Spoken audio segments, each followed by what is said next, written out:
again on this a bit lovelier morning today. I'll go over the basics once again. Also, my name is Siim, if there are some new listeners. The program of the conference is available online by scanning the QR codes on the walls or typing in the address of the website. There you'll also find the information on how to access the Wi-Fi. The conference is broadcasted live on the web. The link to the live broadcast is available in the conference booklet on the website and Facebook page of Tartu Poska Gymnasium and also on the screen. Please feel free to share the link with all your friends, family and teachers. But I'll introduce the members of the Defense Committee once again. Master's degree coordinator at the Department of Science Communications, Estonian Research Council, Mare Vahtre.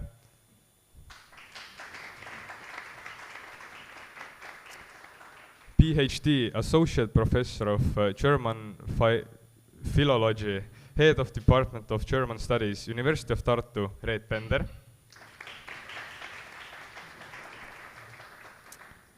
Our school's alumna and medical student at University of Tartu, Anni-Britta Pajomaa.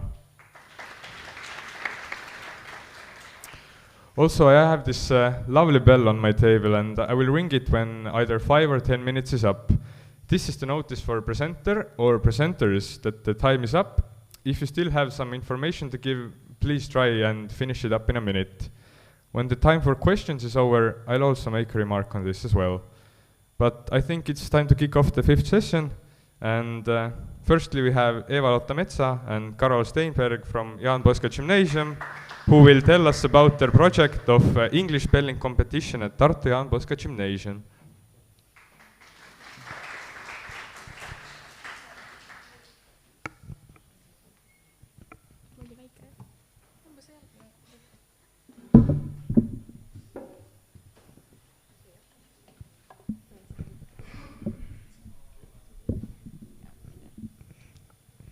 Hi, and good morning from us as well. We will be talking about English spelling competition at Tartu Jaan Poska Gymnasium. My name is Karola. Hello, I'm Eva-Lotta. And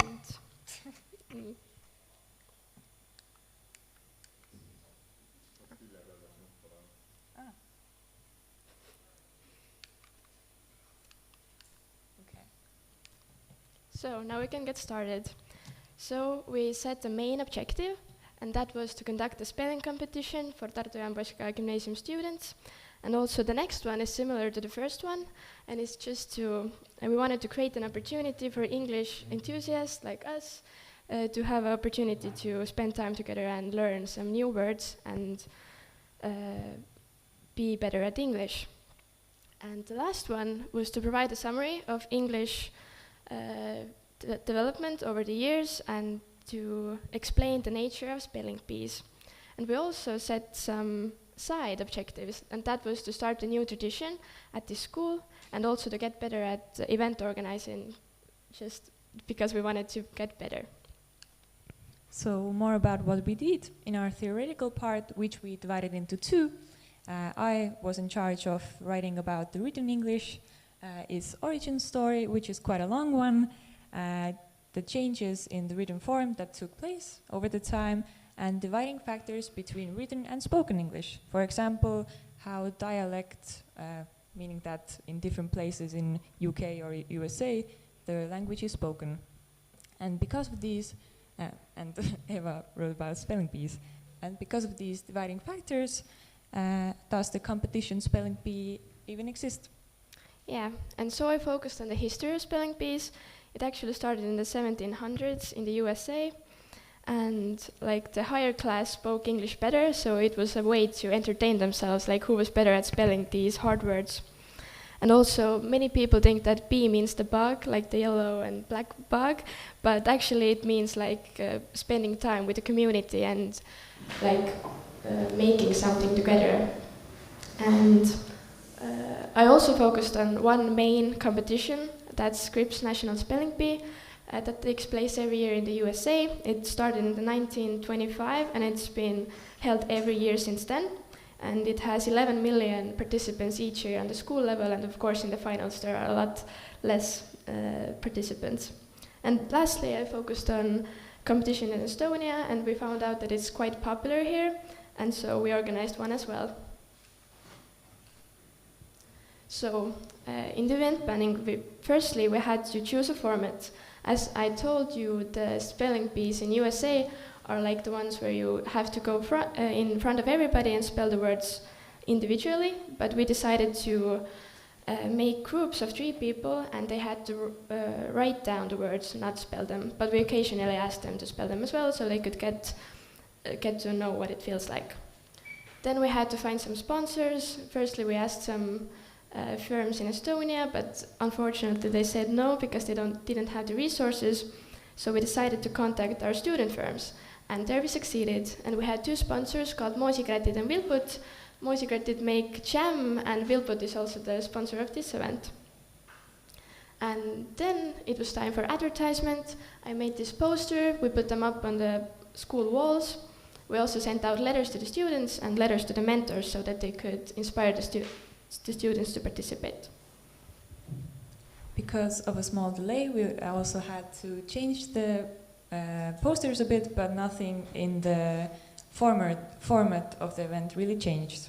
We also had to take care of supplies, meaning that we got some markers and plastic covers from the school, which we DIY'd into a blackboard of sorts, so that students could write their words down. We also needed to find those words that the students had to be spelling. We looked at pre-existing lists of words done by Spelling Bee, like competitions or websites. And we also looked at Quizlet, like site that our school uses to learn words, so that students would be familiar with them. We also recruited some additional help, being a speaker that said the words out loud, so students could write them down, a helping teacher, and some friends of ours that would help us correct the mistakes. And the delay was due to COVID, not because we didn't manage time. Here's an example slide of the correct spelling and the meaning in English. And so the results. The event happened and it was really successful. We had 15 participants divided into 5 teams of 3. And on the pictures you can see the top 3 teams. And if you look closely, you can also see the prizes. And everybody's happy, and the feedback was really positive. And more pictures, you can see the prizes, the jam. We also, of course, we printed out diplomas. And on this picture, you can see how the DIY blackboard worked. They wrote down on the paper, and then they could just wipe it down with a towel. So a bit about the feedback we received. As Eva said, it was mainly positive. They really said that they enjoyed the event and would even like to participate in a similar event in Estonian.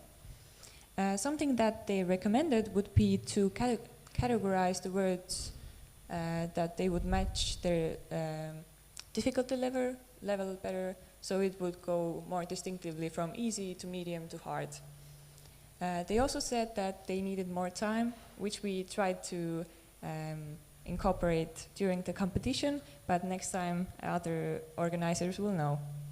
We also received some feedback that they felt that the speaker wasn't as prepared as they should have been, so that some words didn't quite match their spelling. Yeah. And some suggestions. We feel that if somebody wants to do a similar competition in the future, the format worked really well, because the students are probably scared of being in front of everybody and put on the spot. So in the teams, it's really nice to discuss with your teammates. And we also suggest that the people would do thorough research, because we focused on the American spelling, but during the competition we found out that there was alternative spellings, like in the British, and our teacher helped us out, and it didn't cause any problems, but it's something that we felt that we hadn't prepared for. And also we suggest to find local sponsors, because they're more probable to help you, because it's just like a community thing. And you definitely need extra help, so ask your classmates or friends, and if they're kind enough, they will definitely help you. And we also felt that the topics we discovered were really like wide, so we could make like a different research paper for written English and for spelling bees, and maybe even Scripps National Spelling Bee, because there's just so much to talk about and it's not really talked about in Estonia yet. And that is all from us. Thank you for listening.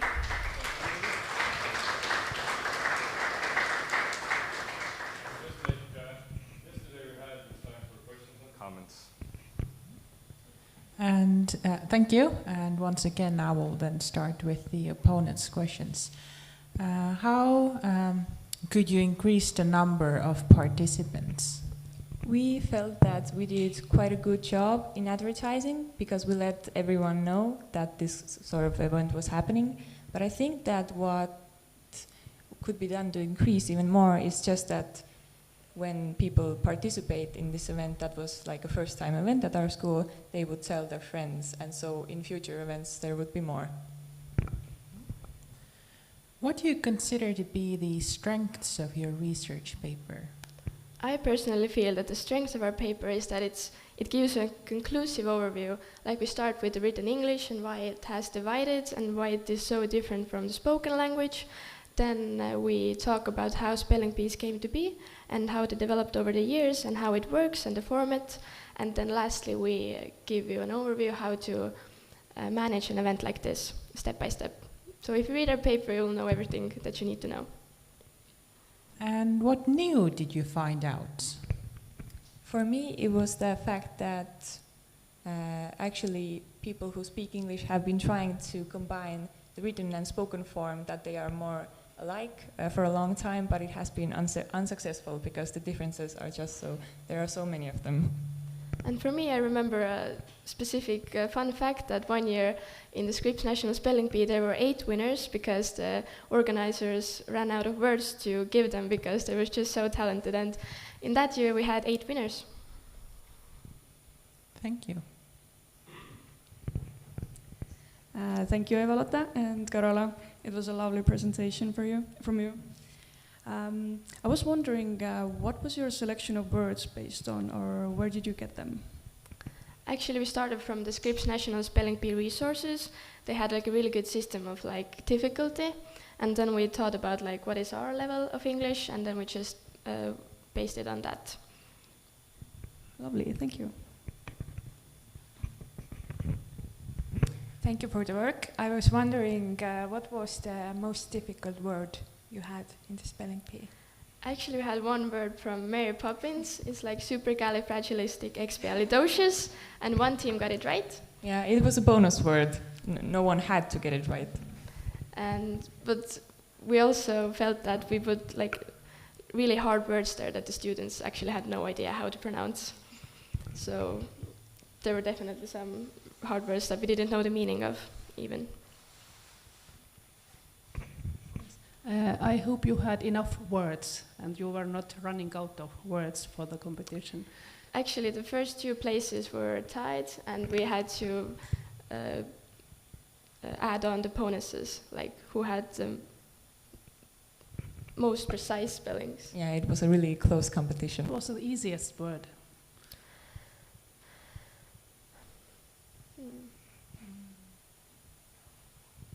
They were really hard. Everything was really hard.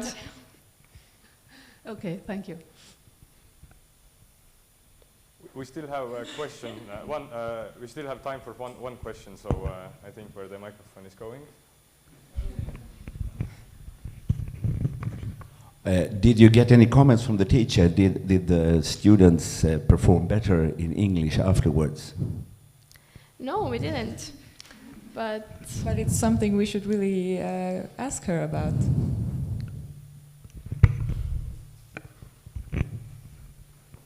So, thank you, ladies.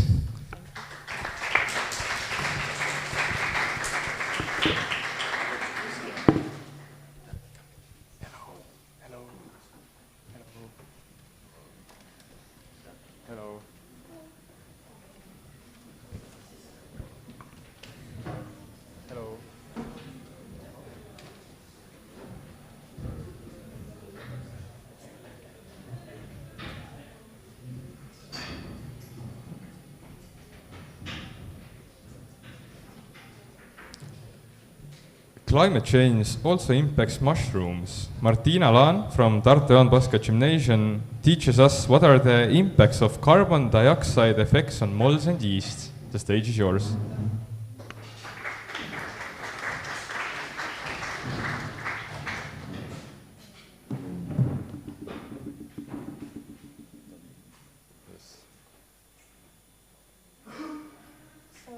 Hi, I am Martina Laan, and my research is about the effects of carbon dioxide on molds. Okay, yeah. So hi, I'm Martina, and my research is about the effects of carbon dioxide on molds and yeasts, and my supervisor was Lauri Mällo. So the aim of the research, the topic was chosen because of the importance of molds and yeasts in everyday life.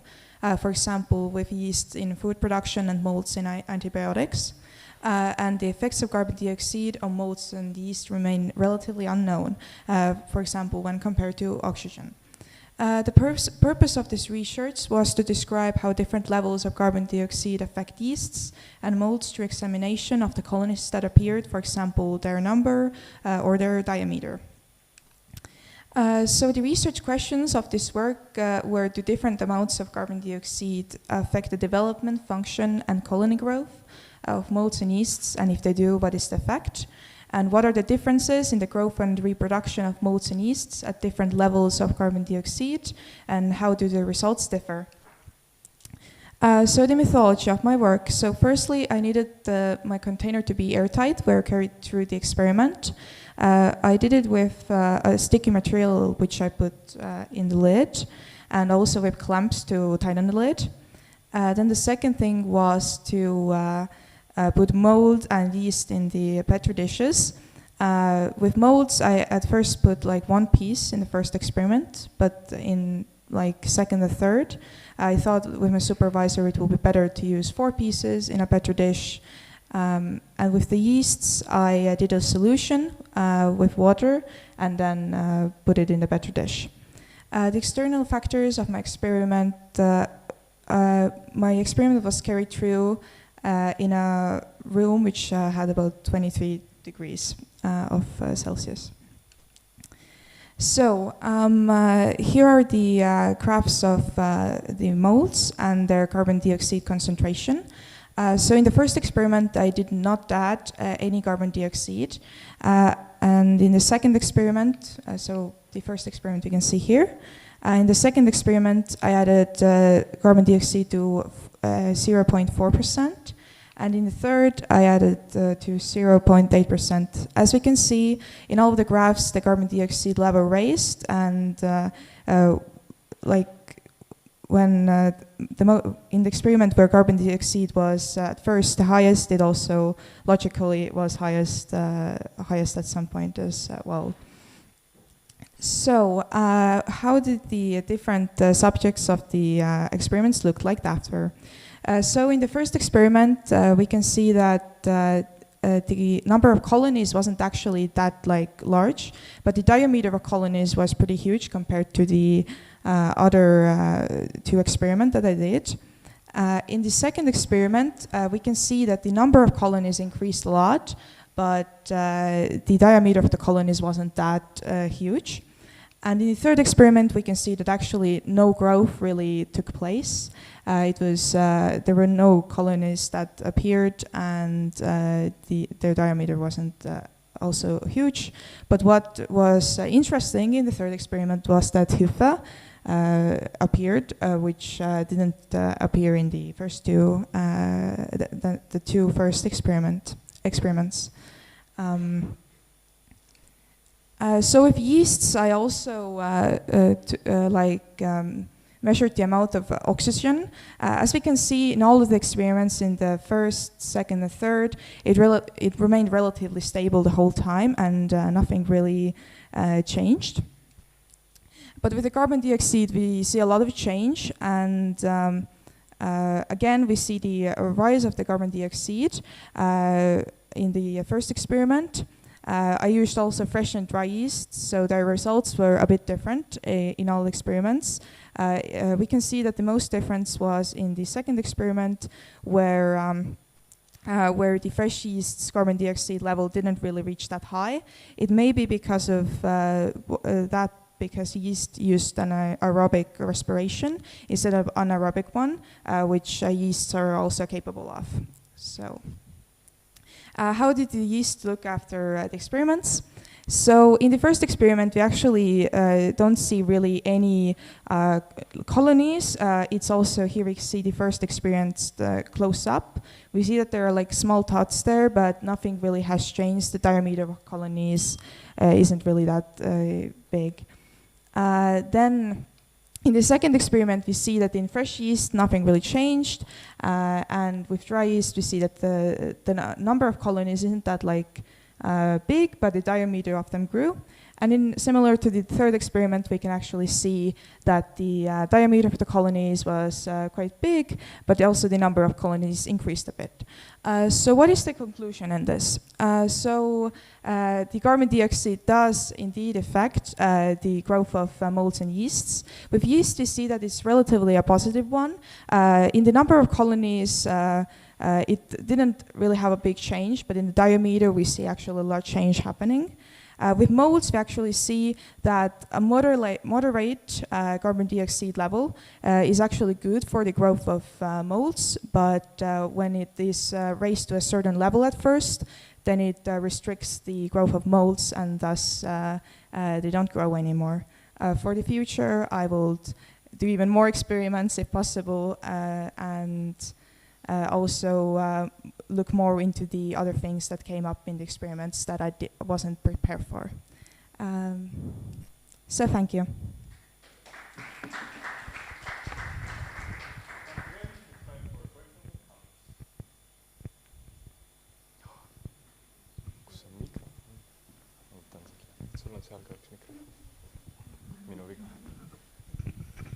Thank you.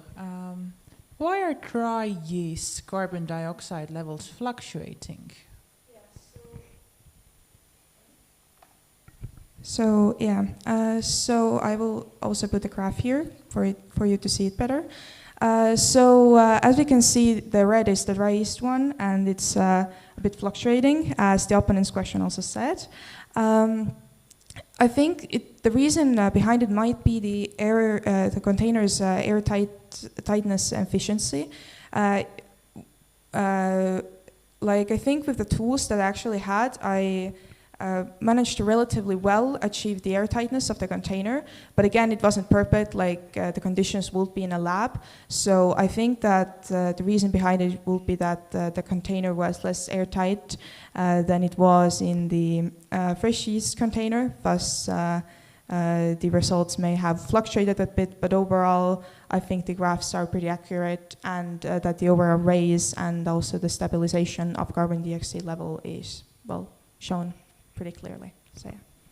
Thank you. Thank you for the interesting work. In your conclusion, you mentioned that there were some other interesting things that came up. Can you explain it? Yeah, so as I also said firstly in the picture, so hypha, it's like a kind of like a stringy thing that appears. I don't know if you can see it pretty well. It's like these things here. So these appeared. This was something that I did not expect, and I think this should be to be researched further. Also, I did not expect that the condense that appeared on the petri dishes. So I think with this, I have actually explained it in my research also that it appeared because of aerobic respiration, most probably, because well, one of the kind of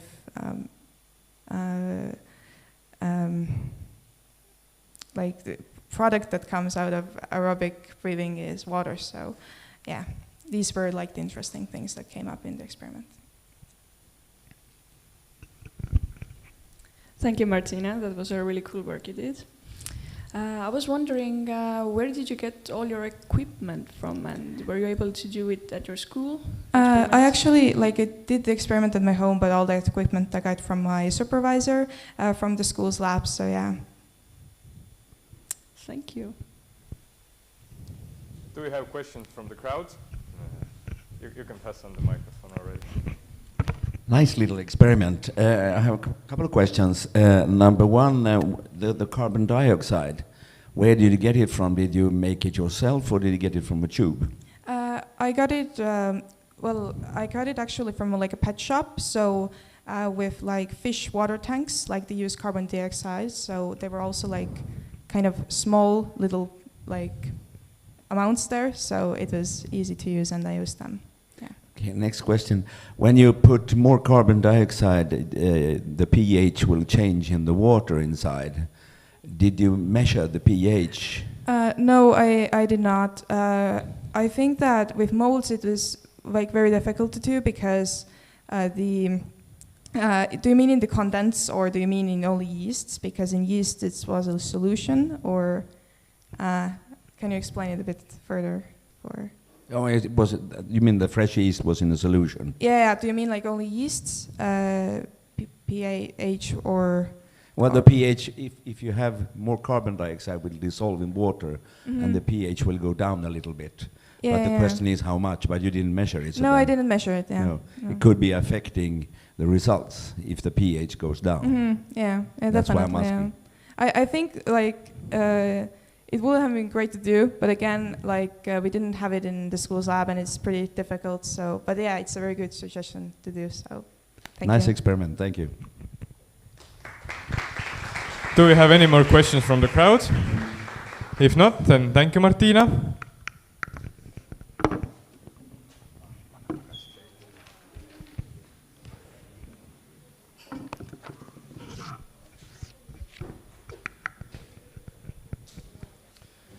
And next up, we have so to say, a mammoth presentation, as the next presenters have 20 minutes for their presentation. But who are the presenters? Theodor Salven, Jonathan Trollsoos, Elsa Wittmann, Sofia Arsket from Tibble will remind us of phytoremediation. The stage is yours.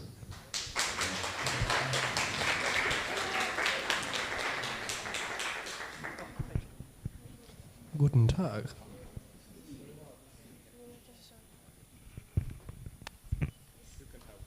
Thank you.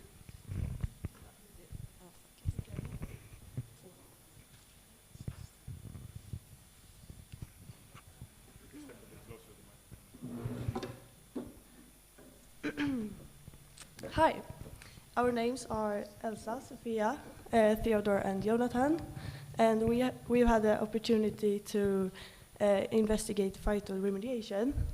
It's a comprehensive topic, but could be summarized as plants' natural ability to purify the environment of pollutants.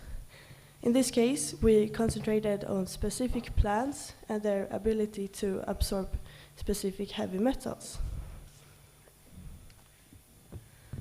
We live in a time when nature and its resources are under constant pressure, and a well-known issue that has arisen is the presence of post-industrial polluted areas with high concentrations of heavy metals. Heavy metals are characterized by their high density and can in higher concentrations interfere with biochemical and biological processes. Also, they are not biodegradable, so they enrich the environment. As a result, they are regarded as an environmental problem. It is critical to take care of these polluted areas, and phytoremediation is a promising and relatively new method for decontaminating soils, water, and air. This method allows for on-site soil cleaning rather than today's method of extracting large masses of soil, which can have advantages such as making the soil fertile, economical benefits, and it could be less harmful for the environment. The term phytoremediation refers to processes that use properties of plants to degrade, transform, stabilize, and absorb pollutants. And it can be further subdivided based on these. The most common one, the common method for restoring contaminating restoring contamination is phytoextraction, which involves plants concentration and storing contaminants in biomass, which is then harvested and disposed of.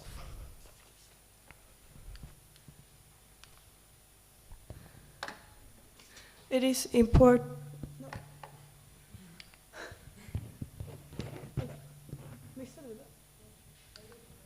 Okay, so it is important to investigate the extent to which phytoremediation can be used as a decontaminating method. So this study was carried out with the goal to contribute knowledge in this area. The study's purpose is to see if it's possible to clean contaminated industrial soil using phytoremediation with a focus on heavy metals. This leads to a better understanding of how to determine the suitability of phytoremediation as a purification tool, but also the suitability of different plants. So the method of using phytoremediation can then be further investigated to see if it's the most environmentally friendly and if it can replace current remediation methods.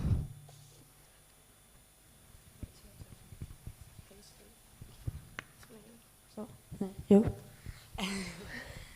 Okay, so phytoremediation was investigated together with a few other countries, where Estonia was one of them. In the process of the process started with us being handed 9 seeds of different plants, where red clover, which grows freely in Sweden, and red sunflower that has to be planted was 2 of them. The 9 seeds were distributed between 3 different pots and planted 1 to 2 centimeters deep. The room where this planting took place had access to a humidifier that kept the humidity at about 38%, UV lights with a wavelength of 450 to 650 nanometers, and a temperature that was kept about around 22 degrees Celsius to optimize the plant's ability to grow. During a 10-week period, the plants were watered 3 times a week with 50 milliliters of tap water. At the end of this 10-week period, the samples that were taken from the start and new samples of the soil as well as the plants were taken and sent to Stockholm University, who helped us with the help of an atomic absorption spectrophotometer to collect the data for the plants. So the experiment that was carried out were the measuring of 4 different heavy metals, including cadmium, zinc, lead, and copper. This test was performed on each plant as well as each sample of soil, and thereafter sent to Tibble University, where we got to compare the different results to each other. Yeah, so I'm going to talk a little bit of these results then.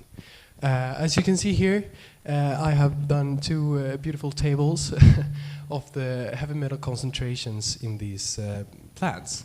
And there on the left you have the red sunflowers, and here on the right you have the red cloves. So as you can see here, zinc is very concentrated in the flowers if you compare them to like cadmium or lead. And why is that, one might ask? Well, there's actually a few factors who play a part in this. One of the biggest ones is that the contamination or the contaminated soil, the heavy metals in there weren't evenly distributed in the soil. So in the soil there was mostly zinc, which then results in it being mostly extracted into the plants. But there's also one big part. The different flowers actually need different metals in their photosynthesis, especially zinc and copper, for the photosynthesis to work correctly. So the plants use a type of transporters, enzymes, who come to the roots and sucking up the different metals into the plants. And to get a better understanding on which metals the flowers are good at sucking up, we need to calculate a certain relation between the concentration in the soil and in the flowers. And to do so, we use a value called the BAF value. It stands for bioaccumulating factor. And as you can see here, or you can calculate this by dividing the concentration of the certain metal in the plant by the concentration in the soil. So you can see here on the top we have the red sunflower, and on the bottom we have the red cloves. So you can see the highest BAF value was here in copper in the red cloves. So the red cloves were very good at extracting copper from the soil, whereas the red sunflowers were best also at extracting copper, but not so much lead and cadmium. So yeah, the results were kind of fascinating.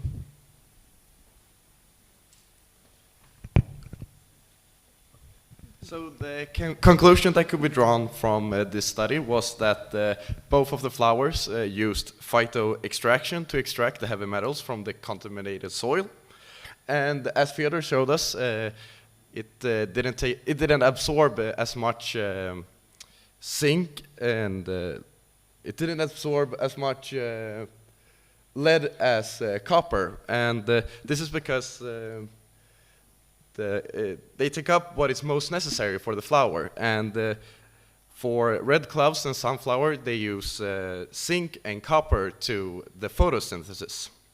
So if the absorption will be smaller, it's because it's not that necessary for the flower. Both of the flowers will work best at a copper-contaminated area, and also at a located nearby coniferous forest, since they have a lower pH value. And if it is a lower pH value, the flowers have easier to take up micronutrients, which is zinc and copper. For the environmental impact, this method is pretty new, and it's a natural way of extracting heavy metals from the soil, and this is pretty great, since the footprint will be zero, and that is pretty groundbreaking in this industry. And also, by using phytoremediation, we take one step closer to a carbon-neutral world. Yeah, thank you. And before we finish, I would like, on behalf of all the Swedes, say thank you to John Poska Gymnasium here for hosting this beautiful event. Yeah, thank you for letting us come.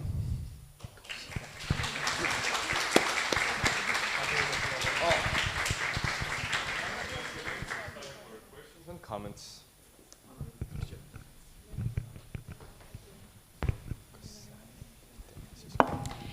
So thank you guys. It's a super important topic, and thank you for educating us on that one. I have quite many questions, but I'll make it quick. For example, you mentioned red gloves are good at extracting, for example, copper, really good. But how good is good? Is like the copper left in the soil afterwards in normal ranges, or how is that measured? Yeah, well, it's kind of hard to measure the amount or how many cycles you need to do this. But after about, I think, 3 harvests, you could really see a big change in the contaminations in the soil. And I explained the BAF value, and as long as that value is above 1, it's good to use the plants to extract the metals. So yeah. The higher the number, the better they are to extract. Okay, good. And do you know, is it being used right now as well by some industries?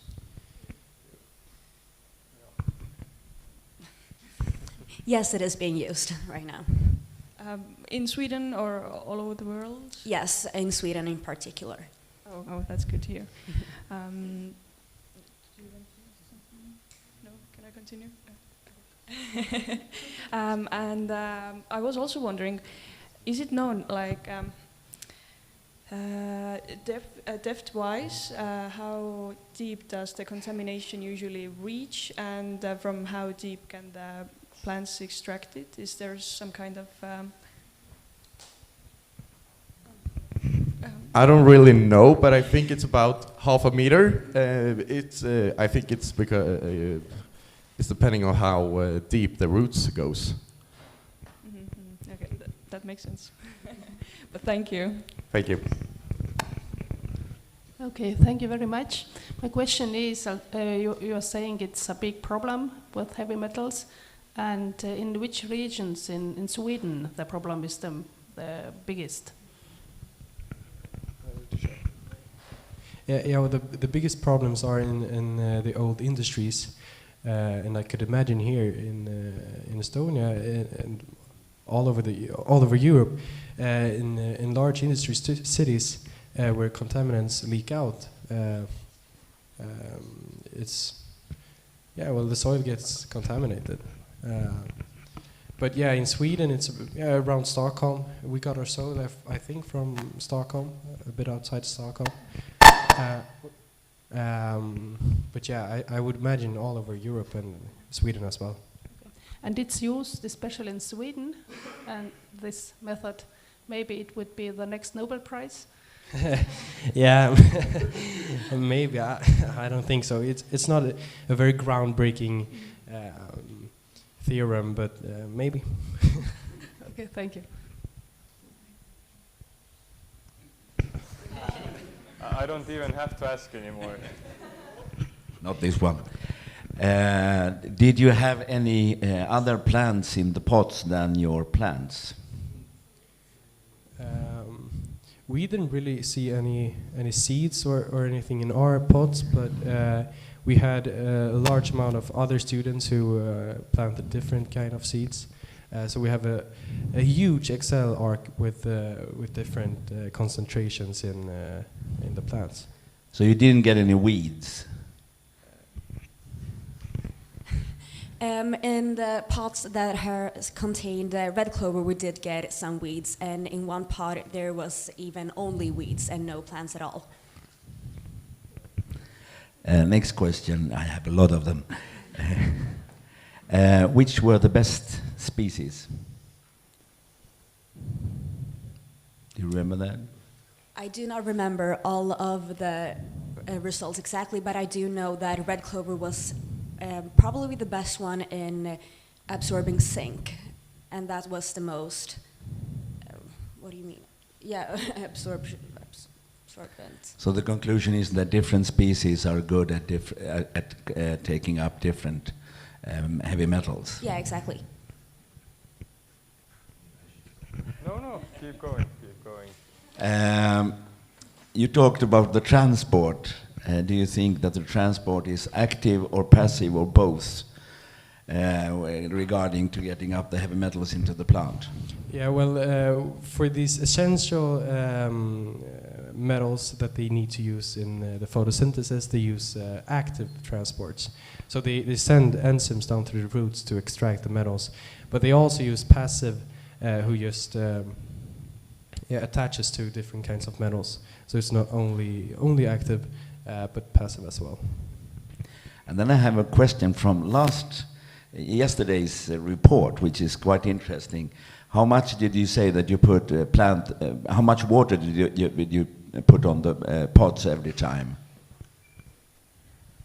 I think it was about 50 milliliters. Yes, and if you remember the Lithuanian results yesterday, they said they put 500 milliliters. Yes, I noticed. What do you think will happen to the results when one group put half a liter every time, and one group puts 50 milliliter? Yeah, then the results gonna differentiate because we have different conditions. So yeah. Yeah, I agree. It's going to be very interesting. We have a fight remediation conference in 2 weeks from now, where we're going to compare the different countries, all the 5 countries who did it. It's going to be very interesting. I know that Latvia has those results too, and we're going to compare. It's going to be very interesting. Thank you very much. Thank you. Do we have any more questions from the crowd? Ah, yes, as usual. So thank you, Orchestra 4.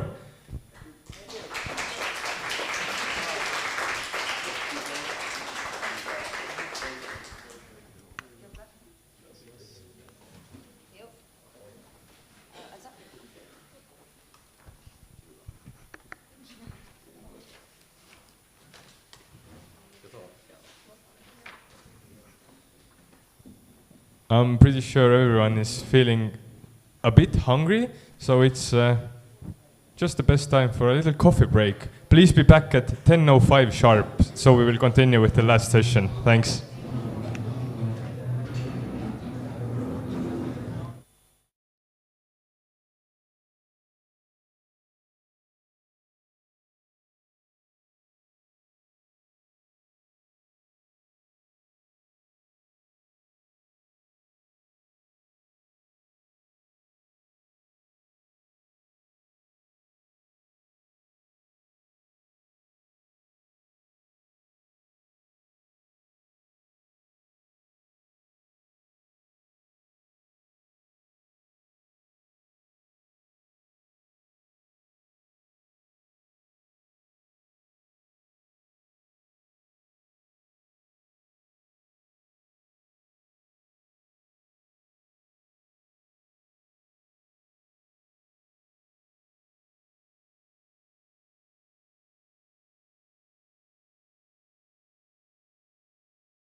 siis nende lõpusõnad.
So it's time for the last session of our conference.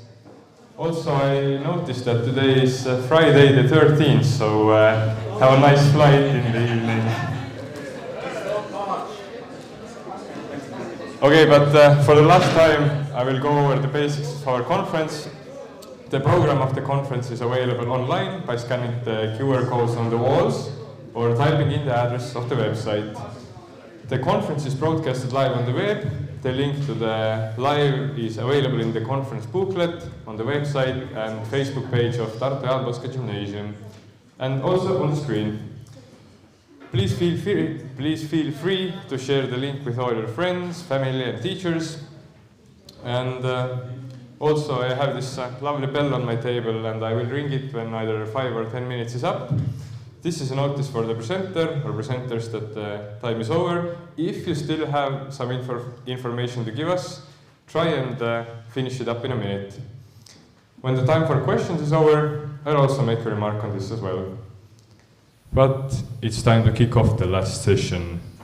Language learning can be fun and productive. Katrina Krasnovska and Diana Amurova from Jurmala will tell us about the development of logical thinking and improvement of vocabulary by using games and elements of game in foreign language lessons.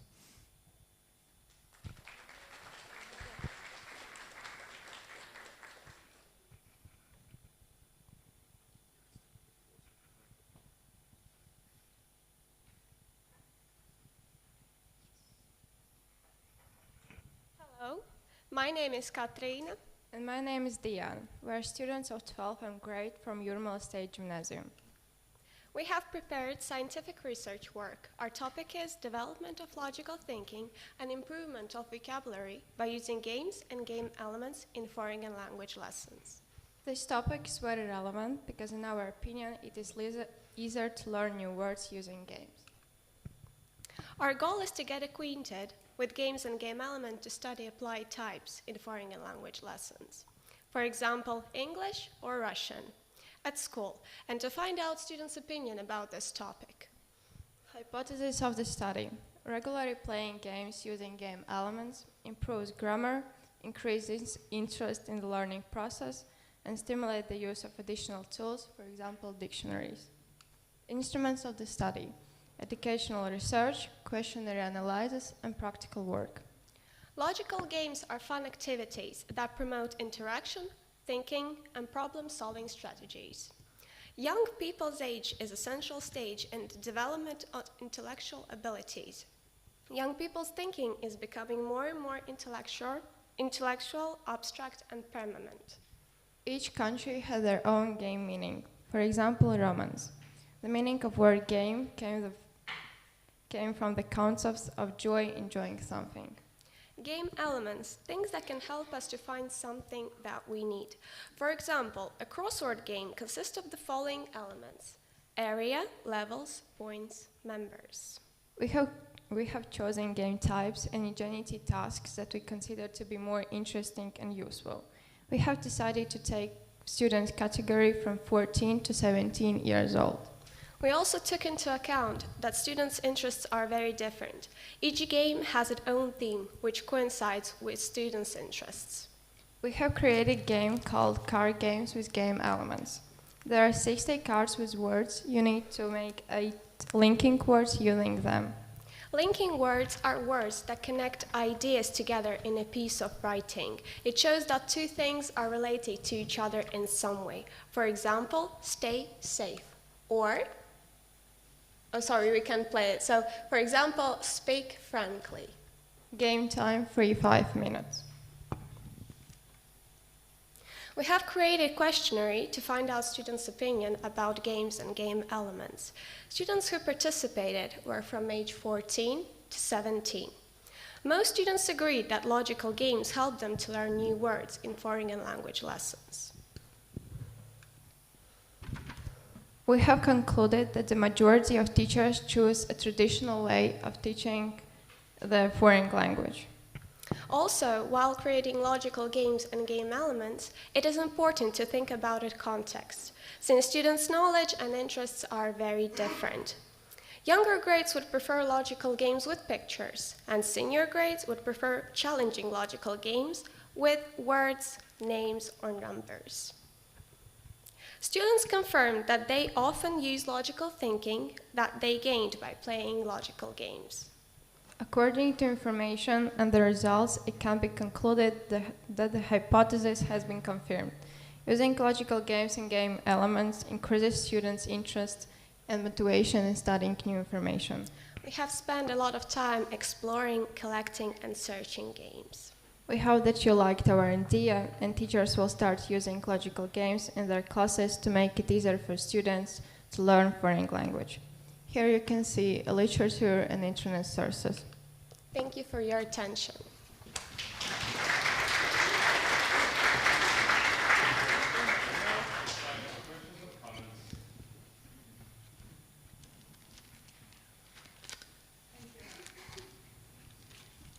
Thank you for the work.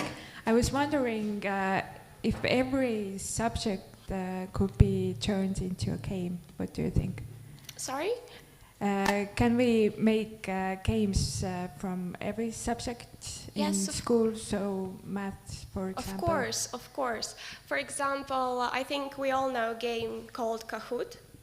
So yeah, I remember had a presentation. Yes, and for example, we can use this game to learn any kind of subject. Yes. Yeah, and how much games do you use in your school?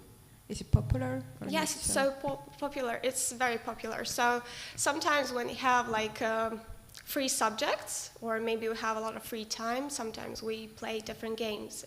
Language, it's often yeah. Thank you very much.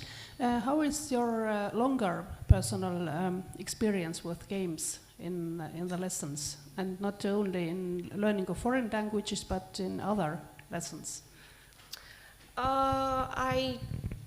We haven't. So we often use logical games in like the language lessons, but in my opinion, no. Actually, we can use different games even in maths or maybe physics. So, and to find, like, you just need to answer different questions. You can do tests using logical games. Yes. But your own experience as a student? Yes, we've had a lot of experience in foreign language lessons. Mm-hmm. So we often do tasks, we create our own games, and we show it to our classmates. And is there any difference games for little pupils as a ground school or students like Yes, how I mentioned, younger grades would prefer logical games with pictures. It will be easier for them to remember. And for senior students, it can be with words, letters, or maybe numbers, yeah. Okay, but the main thing is a game. Yes, yes. Thank you very much. Thank you, Katrina and Diana. It was a really beneficial study you did. I was wondering, have you asked your teachers about it? Are they going to use it or use the games now more? Yes, I talked to our foreign language teacher, and she often used those games. So, and in my opinion, the best thing how to help children to learn, or students, first you need to interest them. So you need to find like the interests. And then you can start study, like using books or notebooks or everything like that. Okay. And did you somehow measure the effect of the games? Like, were people able to remember words better or study faster, or compare it to the test group maybe? Yes. For example, in our class, while playing games, it is interesting and like challenging. So you, like it's a competition between students, and you're always trying to like get first place. And to get first place, of course, you need to remember. So it's easier to study, easier to remember. Okay, thank you.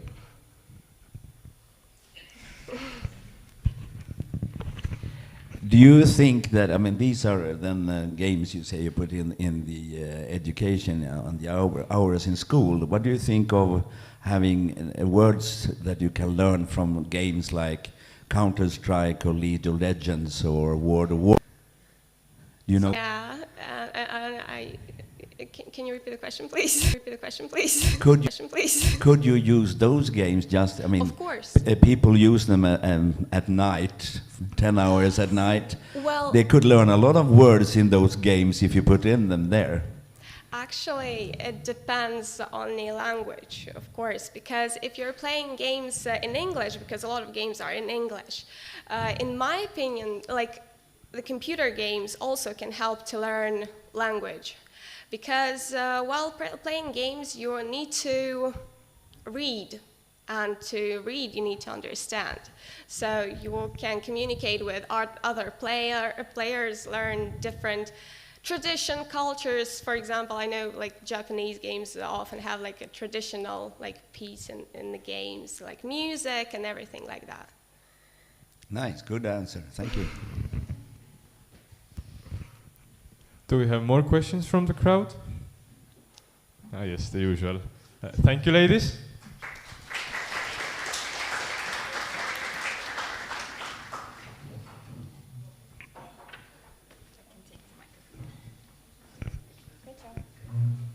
Social media has become a great influence on our lives.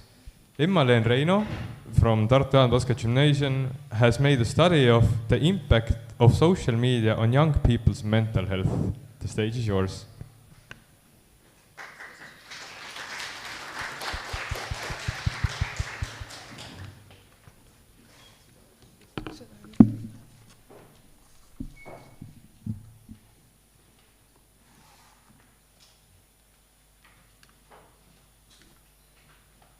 Hello, my name is Emma-Leen Reino, and I would like to present you my research.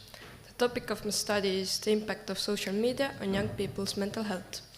I am from Tartu Jaan Poska Gymnasium, and my supervisor is Anneliset Lubi.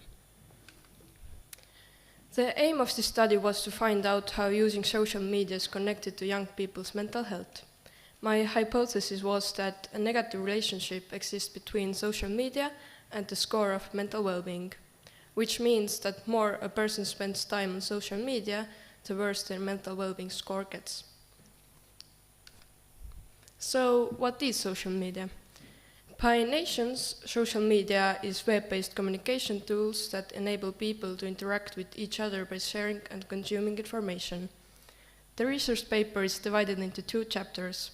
The first part provides an overview of social media and introduces 5 social media platforms: TikTok, Snapchat, YouTube, Facebook, and Instagram. Social media can have a negative and positive impact on mental health. I found out more negative things, such as addiction. Did you know that we touch our phone more than 2,000 times in a day, and we look at our phone every 10 minutes? Anxiety and depression, which develop because people compare themselves with others. Fear of missing out, expecting likes, impact on decision making and keeping focus, negative impact on memory and on behavior. And some positive impacts, better self-esteem, networking, talking with friends, and educating. I used the survey method. The questionnaire consisted of questions about social media usage and mental well-being. There were 277 respondents from No Basic School, 7th and 8th grade, from Jan Poska Gymnasium, and from University of Tartu. The sample composition enabled to make comparisons between different respondent groups. So I would like to present on the main findings of my study. Firstly, it came out that 67.5% of the respondents reported that their well-being is fine. Unfortunately, 1/3 of the respondents struggle with their mental well-being. They scored below the norm. It is interesting that students from gymnasium seem to have more problems with their mental well-being than other age groups. And it's also interesting that so many people use social media more than 2 hours a day. Respondents reported both negative and positive effects on social media. The majority of people thought that social media helps keep in contact with friends and makes positive emotions. From the negative side, social media caused negative emotions, fear of missing out, and low self-esteem. YouTube was considered to be the most positive social media platform, and TikTok was considered to be the most negative social media platform. Those respondents who use social media more had lower mental well-being score. Does it mean that social media has a negative impact? Yes and no. Perhaps those who have mental health problems spend more time on social media in order to escape reality. So, as a main conclusion, my study proved that using social media is connected to young people's mental health. Thank you.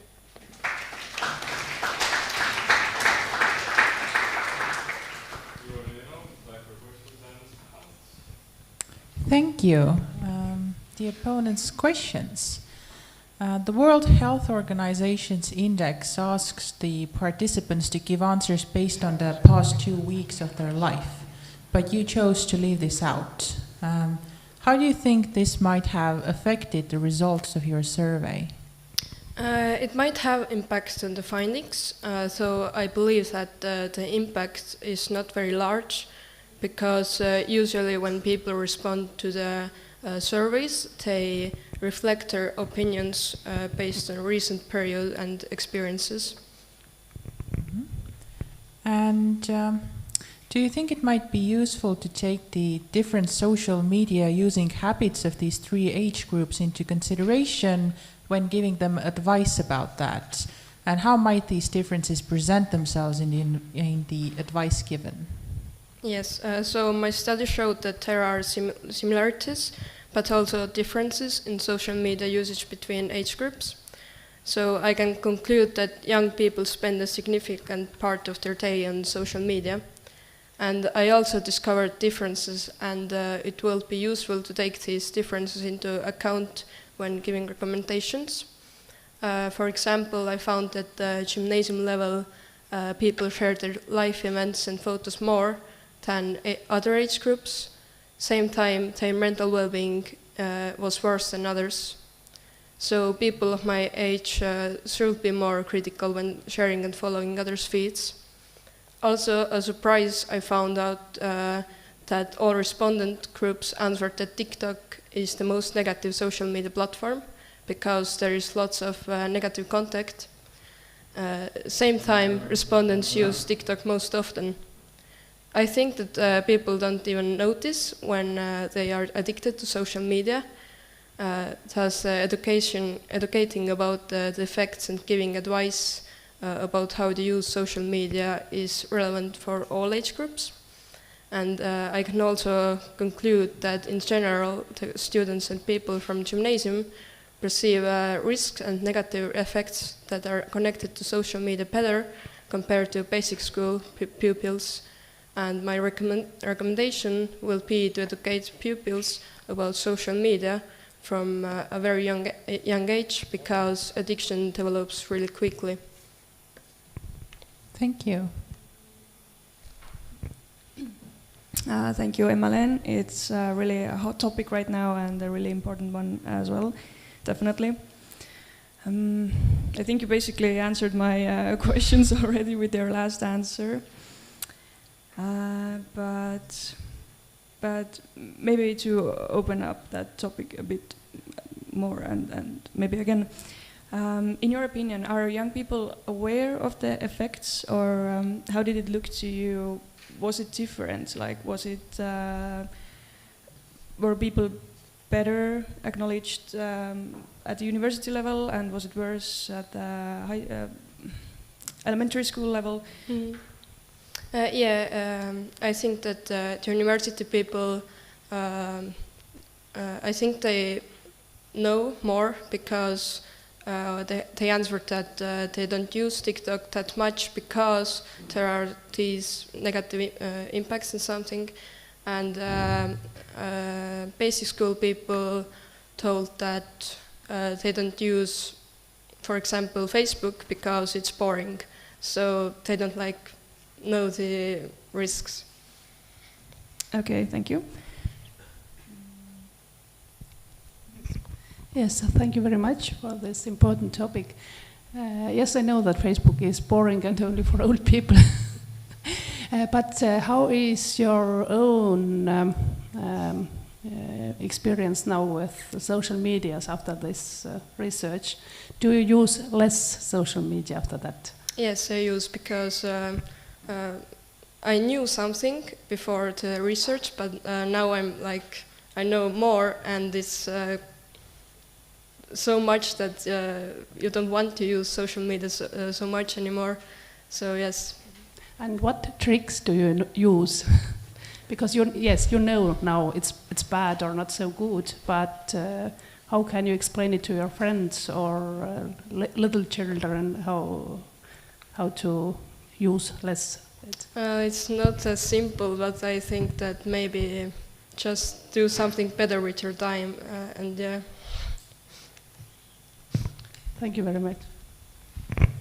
Yeah, thank you for the important work. I was wondering what makes YouTube the most positive platform in your opinion? It's that there are only videos, and people show their faces, and the YouTube is is controlled, so there aren't in TikTok there are some negative things, like children do sexual stuff and that, but in YouTube there are more rules, so there aren't all videos that you can put there. Yeah, so in your opinion, TikTok needs more restrictions? Yes, and more rules. Okay, yes. yeah. And I was wondering whether there were differences between girls and boys, because I think that girls are more affected usually by social media. It wasn't that big difference, but yeah, maybe a little bit. Girls used more Instagram and TikTok, and boys used more YouTube. So yeah, a little bit, but not that much. I was wondering as well, would you say that social media is bad overall, or is the addiction part only the bad thing here? No, I don't think it's bad, because there are some positive things. You can talk with your friends and stuff, but I think that people should be more aware of that and what are the negative things. So I think the addiction may be bad, but not always. Okay, thank you. Do we have questions from the crowd? Maybe other ones. How did you pick out the study group? There were 250 people impressing. It really makes it, you can use it as real research. How did you get the people to come to the study? So I just released a questionnaire, the survey, and then people answered to it. Where did you release the questionnaire and the survey? In my gymnasium, I put it on the studium, and in basic school, I went to basic school and talked with my teacher, who was my teacher before, and then I took 7th and 8th grade because I thought that it's like great age group because there are some similarities with gymnasium, but not so much similarities. So yeah. Do you think that the group that came, they were more interested in social media than the ones that didn't Yes. came? Yes. Okay. Thank you.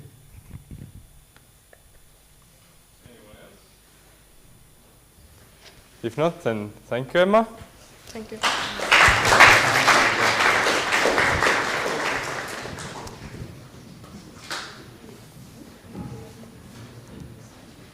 We will have quite a mysterious finish as Ludwig Elder and Axel Trigger from Tibble will show us their knowledge of examination of evidence. The stage is yours.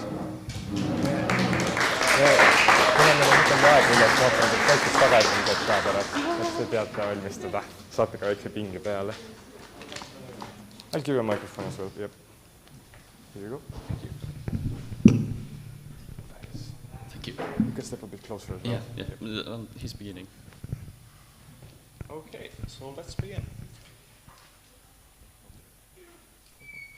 So, hello everyone. I am Ludwig, and this is Axel, and we are going to talk about bevisprövning, or examination of evidence, but more specifically on the topic of EncroChat. If you don't know what EncroChat is, it was a company which manufactured phones. These phones were encrypted, highly encrypted, so the police couldn't read any of the messages. And as you might then understand, they were quite extensively used by criminal organizations to communicate. However, a couple of years ago, these EncroChat servers were decrypted, or cracked by the French police, which already then was quite controversial because it risked, firstly, breaking Swedish law, because such an operation would not have been possible in Sweden due to certain legal specifications. And it would also risk breaking EU directives, since EU directives required the French police to inform Sweden, since it were Swedish citizens using these phones. And it would also present a huge risk to individuals who were innocent and not criminals, but still using these apps, or these phones, I mean. And then when these evidence from these phones were used in Swedish courts in quite a lot of cases, it sparked a huge debate among Swedish lawyers, and that is what we are going to analyze today after the following points. So firstly, we are going to look if the integrity of the individual has been maintained. Secondly, should the evidence be allowed? And lastly, what can the outcome provide for opportunities or problems in the future?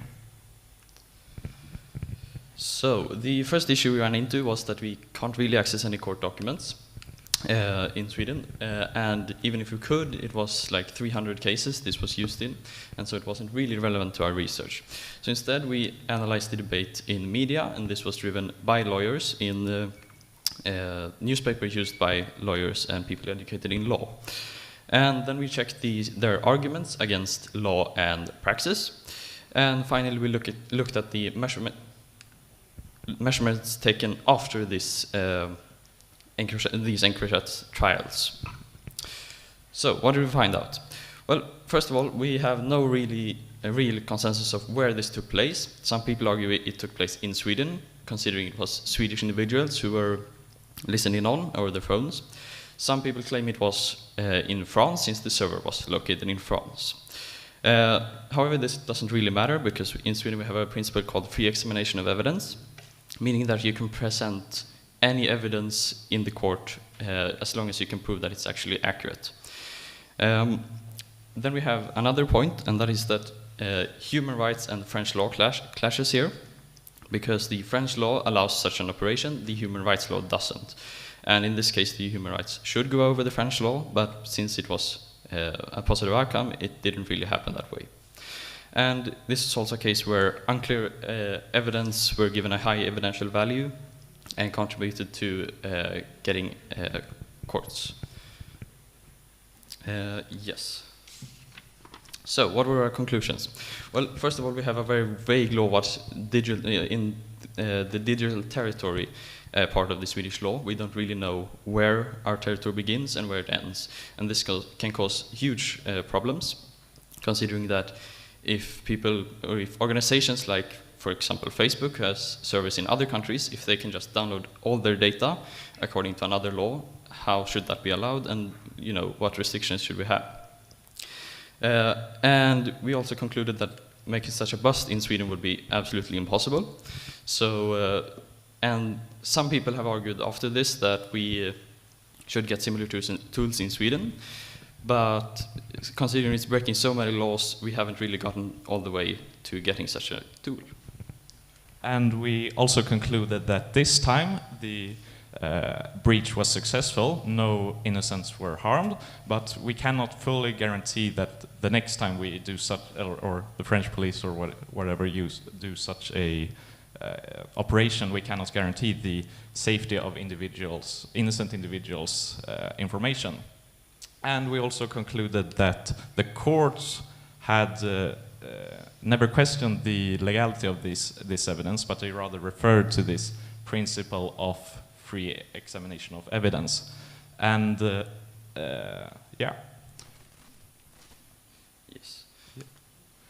And that is all. Thank you very much for listening. And I would also like to thank the Poska Gymnasium and the Estonians for hosting this event and being so welcoming. So, Aita, thank you all for listening.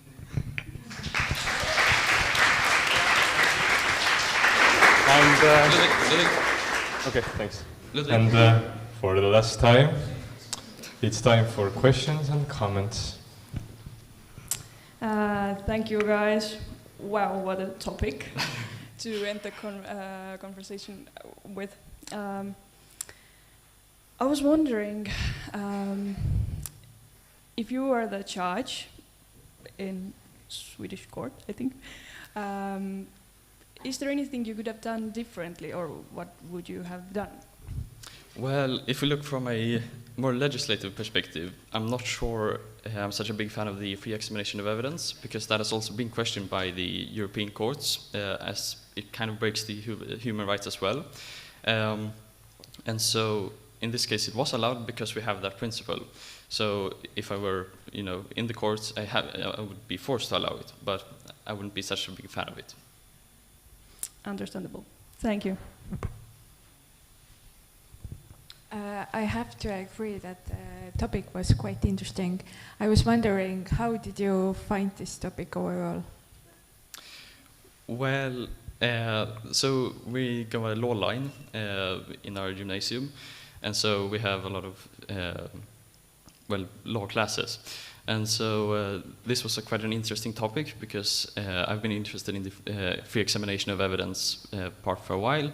And when this debate came up, it was really relevant, because it happened just a few years ago.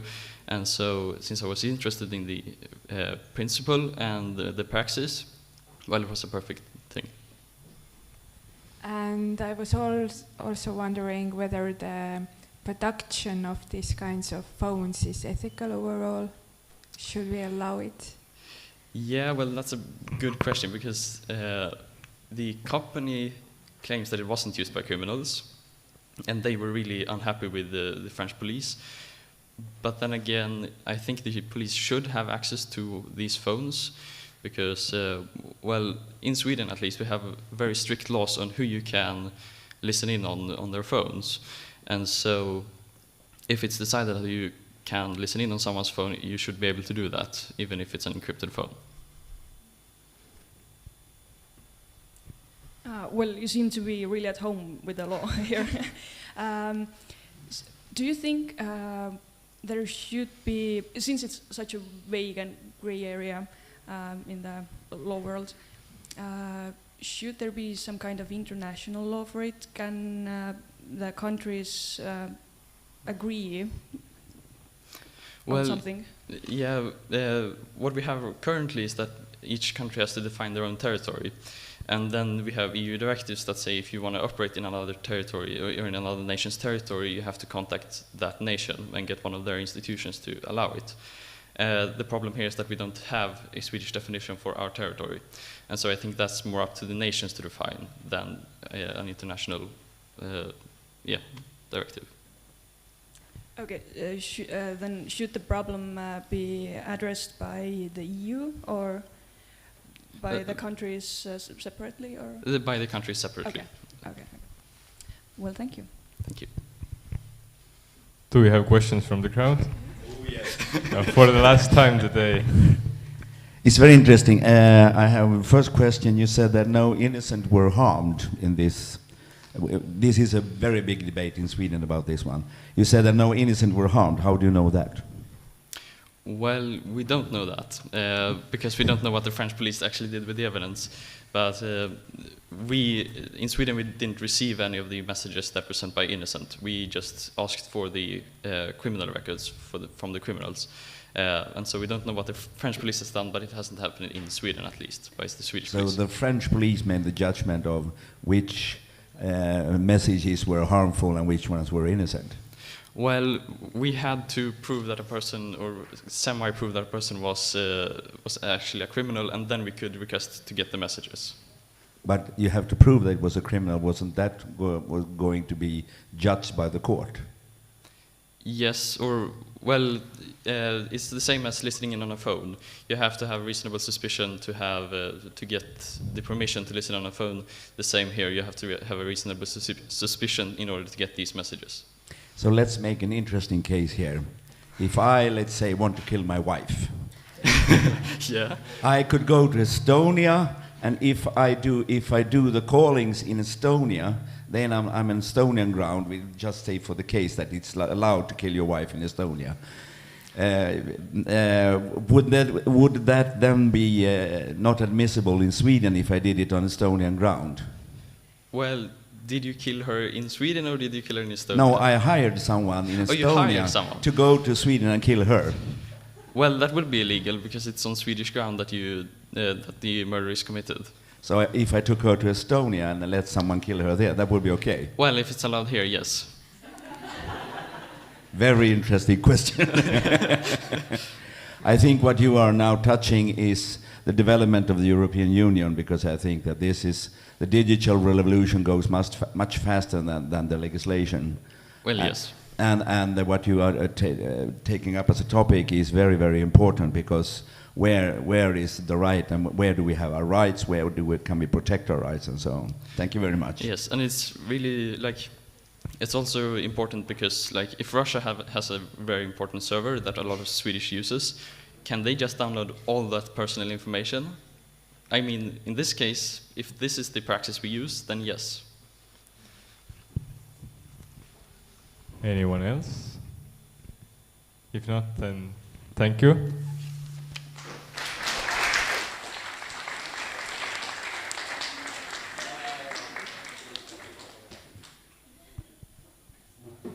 Actually, I'm pretty concerned about the state of your guys' hands. To make sure they are working, everyone raise at least one hand.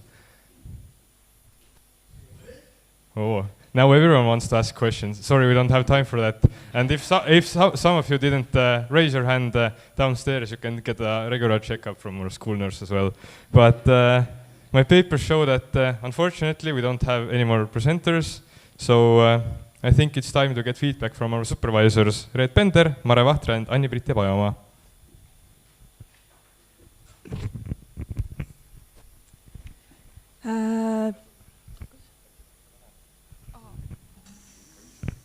We can.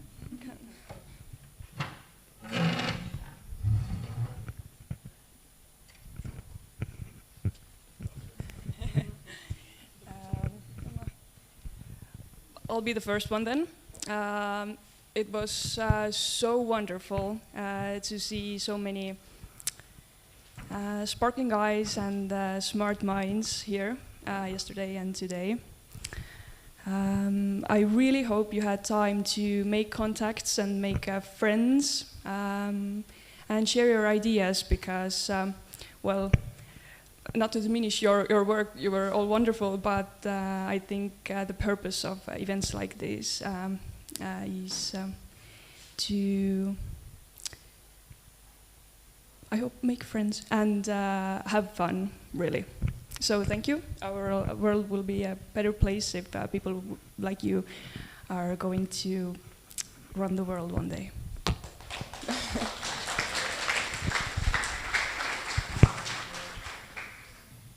Yes, thank you for these almost 2 days.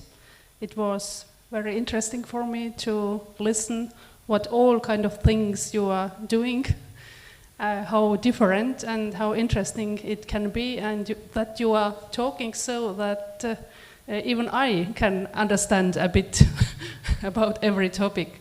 And I believe that the world is already a bit better place because you are almost ready to go to university, to go to the life. And I hope you have enjoyed this time here in Estonia and you have made new contacts and friends in other countries, and you will bring this a bit better world forward to a much more better world. Thank you.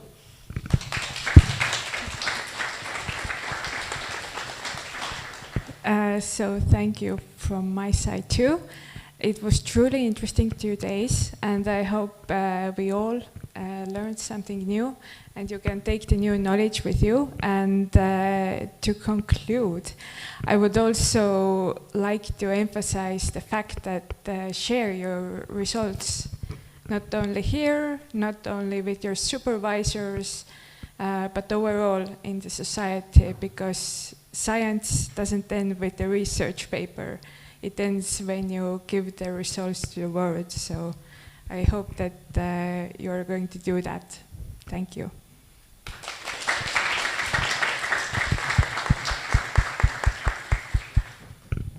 And I would like to make a big round of applause for the organizers as well. It was really a great event.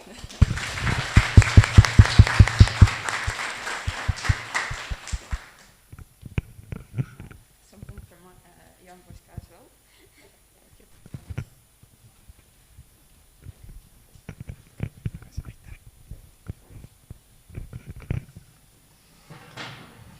I'd like to thank all the presenters. You were so brave that you came here.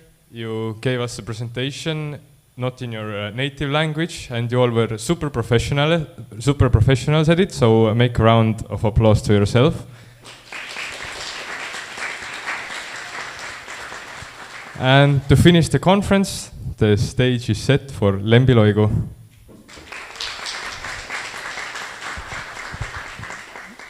So thank you all. And first, I'd like to thank all the students, because if there weren't students, this conference wouldn't happen. So thank you to our students who presented and to our lovely guests from Latvia and from Sweden. And you are always welcome to come back here, and I'm pretty sure you will. Then I am very grateful to our lovely members of the committee for your comments. And I would also like to thank my team who helped to organize this event. So some of them are here, but hopefully they are watching. Thank you, Vahur and Peter. The technical side wouldn't have been what it was without you. Then also Carmen, thank you. And then our lovely presenter and moderator, Siim, who was very eager to take this opportunity to try out something new. And my lovely volunteers from grade 11A, so Anette and Mona are here today. Caroline unfortunately isn't, so thank you all.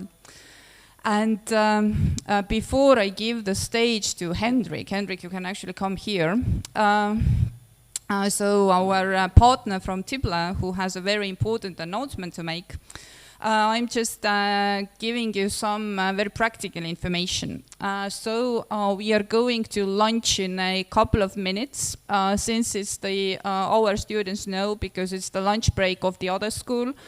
We have to wait for at least 5 more minutes, but then we can go. So all our guests, I hope you still have the lunch tokens, so please take them with you, and the sweets as well, so you have the plane to catch, literally, and the train to catch, so maybe the others are so nice that you would maybe have the sweets, take their lunch before everybody else. After lunch, the Latvians have some free time to explore the city and to just roam around Tartu and enjoy. But now I will give the microphone to Henrik, who has a very exciting announcement, and it does actually might involve a lot of you who are here, and I mean our 10th graders, because it does look into the future, and it might be that you can be part of this project in grade 11, for instance. So Henrik, the floor is yours.